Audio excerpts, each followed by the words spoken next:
Дышит с посвистом сердце, пишет крестом накрест и сразу набело, сразу накрасно.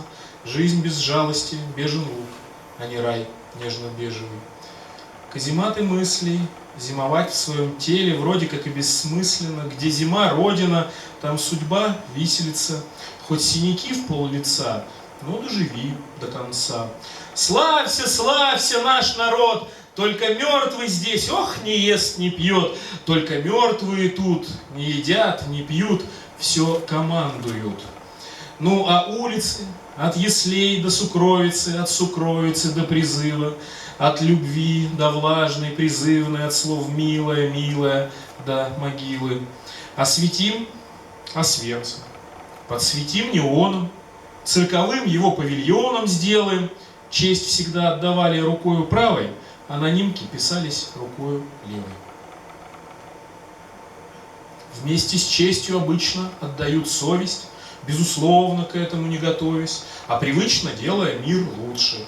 Без чужих-то жизнь поблагополучнее, но на этом чертовом колесе оказалось вдруг, что чужие все.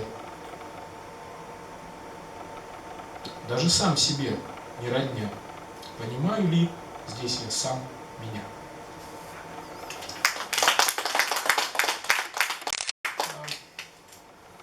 Вот стихотворение, это песня уже давно стала. Но стихотворение называется «9 мая». Вот недавно был 9 мая, мне всегда очень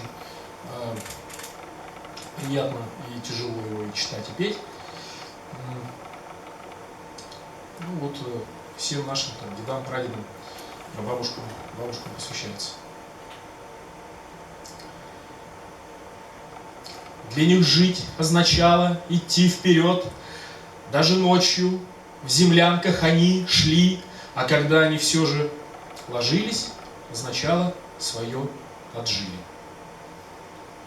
Если воздух свинцовый был тверже земли, они рыли окопов могильную сеть, и в земле шли, под землей шли, чтобы ближе к победе на шаг умереть. Что мы помним сейчас? Ленинград да Брест, деревню Прохоровку да Берлин.